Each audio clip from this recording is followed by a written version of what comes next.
most important things you can do as a leader is to know what kind of leader you are and what kind of leader you want to be. If you've taken the moment with self-empathy and really dug in to say, is this something I do? Is this something that my organization does?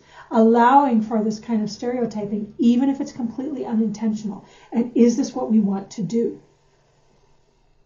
And you want to be a better leader, really understanding who you are and where your boundaries are, that you're not going to allow your brain to do this to you. This sets a business case for why.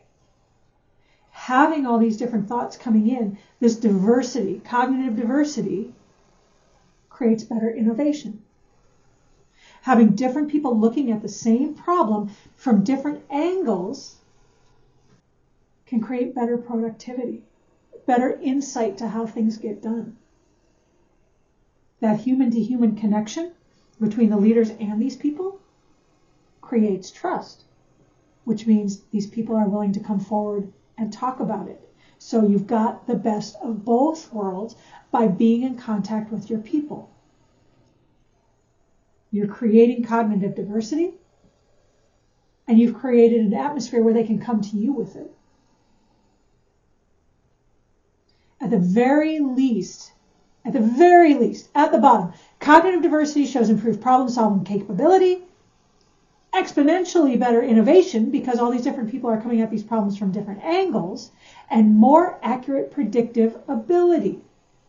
Because people are coming from all these different paths and have all this different experience about how things could happen or have happened, they can predict better what could happen.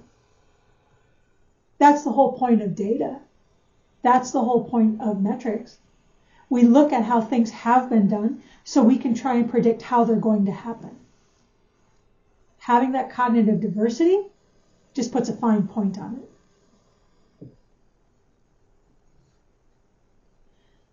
So let's take a moment and actually apply this to some of the generational friction that's going on. And I see it coming from all sides. There's the boomers that are old and stodgy and set in their ways and fossilized themselves. There's Gen X that's supposed to be just checked out and bitter. There's the Millennials who are tired of being made fun of for avocado toast, since the entire generation doesn't actually have anything to do with that. There's the Gen Z who are all lazy and crazy and don't know how to act in the workforce and have no interpersonal skills. And there's the alphas that are on their way up that we haven't really talked about much at all because they haven't really hit the workforce en masse yet, but they're coming.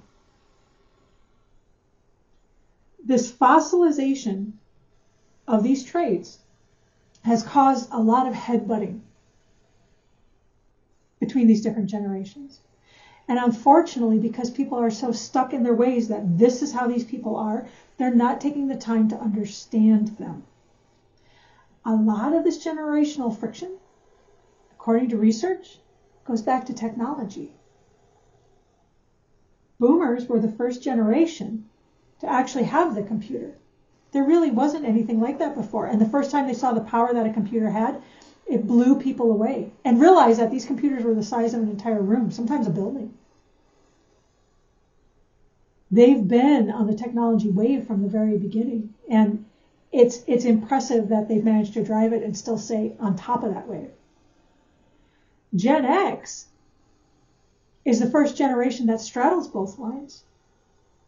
I mean, the memes make fun of it, how we can program a VCR and yet still be able to use Python.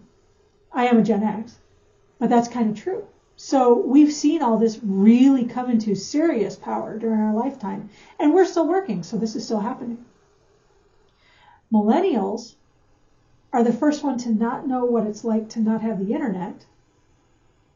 And Gen Z doesn't know what it's like not to have a power computer, known as a phone, in their pocket. We have all come to technology from very, very different paths. And because of that, we have a much different relationship with it. And if there's one thing that our workforce really relies on, it's technology. And now with the addition of AI, we're relying on it even more. each of these generations come from a different background to technology. The cognitive diversity that's there just regarding technology is massive.